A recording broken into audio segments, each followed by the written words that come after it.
요즘 달러 강세 말이 많습니다. 그런데 달러 강세라고 알고만 있고 투자하지 않는다면 무슨 소용일까요? 달러가 강세로 흘러갈 것으로 예상이 된다면 달러에 투자를 해봐야 되겠죠. 자, 그래서 오늘은 달러에 투자할 수 있는 몇 가지 방법을 준비해봤습니다. 자, 먼저 첫 번째 방법으로 가장 기본적인 방법은 이겁니다. 달러 예금을 이용하는 것이죠. 일명 우리는 외화 예금이라고 부릅니다. 예를 들어서 달러 원 환율이 1,100원이라고 가정했을 때 우리가 이 외화 예금이라는 통장, 계좌에 1,100원만 넣어놓게 되면 1달러로 환전이 돼서 예치가 되는 것입니다. 그런데 만약에 예를 들어서 이 달러 원 환율이 1,100원에서 1,200원으로 올라가게 된 겁니다. 달러 강세가 나타난 것이죠. 그러면 여러분들은 앉은 자리에서 100원을 벌 수가 있는 겁니다. 9%의 수익률이죠. 말이 100원이지 만약에 예금자 보호가 가능한 5천만 원까지 투자를 해놨을 경우에는 약 450만 원 정도의 환차익을 여러분들도 얻을 수가 있습니다. 그런데 왜 외화 예금을 이용하는 것이 좋을까요? 달러를 만약에 달러에 투자하겠다면서 현찰로 살 경우에는 시작부터 손실을 입을 수가 있습니다. 예를 들어서 어제 종가 기준으로 달러 원 환율은 1,172원이었는데요. 만약에 이 1,172원짜리 달러를 1달러를 현찰로 사게 되면 1,192원을 내야 됩니다. 시작부터 20원의 손해를 보고 들어가는 것이죠. 그리고 이 현찰을 다시 팔 때에는 1,151원을 밖에 받지 못합니다. 시작부터 40원의 손실, 즉 4% 정도의 손실을 안고 가야 되기 때문에 달러는 현찰로 투자하는 것이 아니라 외화 예금으로 투자를 하는 것이 좋습니다. 자, 두 번째 방법은 달러 ETF를 이용하는 방법입니다. 달러 ETF 말이 굉장히 어려울 것 같지만 전혀 어렵지가 않습니다. 마치 여러분들이 집에서 HTS상으로 주식을 거래하듯이 거래할 수 있는 것이 바로 달러 ETF인데요. 달러 ETF는 이런 특성을 갖고 있죠. 만약에 여러분이 HTS상에서 10,000원짜리 달러 ETF를 하나를 샀습니다. 그런데 달러 가치가 1% 상승하게 될 경우 이 ETF도 약 1% 정도 올라가게 됩니다. 그럼 한 1,100원 정도가 되겠죠.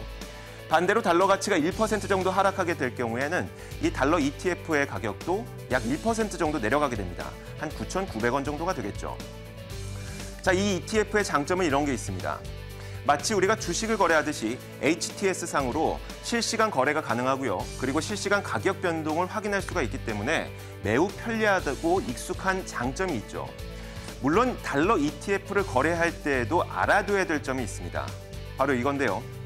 자, 달러 ETF는 달러 가치가 올라가는 만큼 수익률이 올라가고 달러 가치가 떨어지는 그 변동폭 그대로 수익률도 내려간다고 했습니다. 어떻게 이게 가능할까요? 바로 중간에 투자 운용사가 개입을 해서 수익률을 맞춰주기 때문입니다. 그래서 이 투자 운용사에게도 거래 수수료를 내야 되는 것이죠. 그래서 거래 수수료와 거래세, 거기에다가 이자에 대한 세금까지 여러 가지 비용을 동시에 내야 된다는 그런 단점도 갖고 있습니다.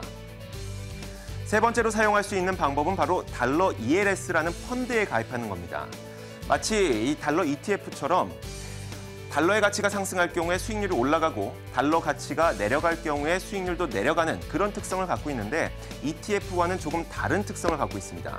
조금 전 얘기했던 것처럼 ETF는 달러 가치가 올라가는 만큼 가격이 올라가고 달러 가치 내려가는 만큼 가격이 내려간다고 했습니다.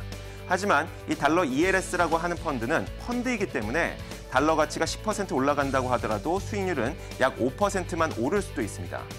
그런데 왜 이 상품에 투자를 할까요? 이 상품만이 갖고 있는 장점이 있습니다. 이 달러 ELS라고 하는 것은 일정 조건을 만족시킬 경우에 약 4에서 5.4% 정도의 이자 수익을 지급하죠. 물론 일정 조건을 만족시켜야 된다는 단서 조항이 있긴 하지만 그래도 요즘 은행 예금에 넣어놔봐야 1% 이자밖에 주지 않는데 4에서 5% 정도면 굉장히 쏠쏠합니다. 해볼 만한 게임인 것이죠. 그런데 일정한 조건을 만족시켜야 된다고 했습니다. 어떤 것이 있을까요? 예를 들어서 여러분들이 100만 원을 들고 하나의 ELS에 가입을 하려고 합니다. 그런데 이 ELS에는 이런 조항이 적혀 있습니다. 마이너스 35% 손실일까지는 원금을 지켜드리고 5%의 이자를 드린다고 하는 거죠. 마이너스 35% 손실이 커트라인이기 때문에 마이너스 30% 손실이 날 때까지는 여러분의 원금 100만 원, 거기에다가 이자 수익 5만 원까지 합쳐서 여러분의 손에는 105만 원을 쥐어갈 수가 있는 겁니다. 거기에다가 달러 ELS이기 때문에 만약에 달러가 강세로 흘러가게 되면서 환차익을 얻게 된다면 환차익과 이자 수익까지 일석이조의 효과를 누릴 수 있는 것이 바로 ELS죠. 그런데 반대의 측면도 생각을 해봐야 됩니다. 마이너스 35%까지만 원금을 지켜준다고 했습니다. 만약에 마이너스 40%까지 손실이 발생했을 경우 어떨까요? 원금을 지킬 수가 없죠. 100만 원을 투자했지만 여러분의 원금은 60만 원까지도 내려갈 수가 있는 겁니다. 자, 또 한 가지 알아둬야 될 게 있습니다. 달러 ELS라고 하는 것은 일종의 사모펀드 형태로 모집을 하게 됩니다. 사모펀드는 꽤 큰 자금을 넣어야 되는 것이죠. 그래서 물론 상품마다 차이는 있겠지만 현재 시중에서 판매되고 있는 달러 ELS 상품들을 조사해 보니까 최소 약 5,000달러 정도, 우리나라 돈으로 약 580만 원 정도를 초기 납입을 해야지만 이런 펀드에 가입할 수 있습니다. 이런 점이 있다는 것은 알고 계셨으면 좋겠습니다. 지금까지 달러 강세 시대에 투자해 볼 수 있을 만한 몇 가지 달러 상품들을 살펴봤습니다. 하지만 주의해야 될 게 있죠. 달러라고 하는 것, 외화라고 하는 것, 그리고 통화라고 하는 것은 워낙 전 세계 다양한 요인들에 의해서 가격이 결정됩니다. 그렇다 보니까 단군 할아버지도 예측할 수 없는 것이 바로 달러와 외화 같은 통화 상품인 거죠. 그렇기 때문에 여러분들은 달러 상품에 가입하기 전에 반드시 꼼꼼한 공부를 하셔야 됩니다. 시장을 읽는 남자였습니다.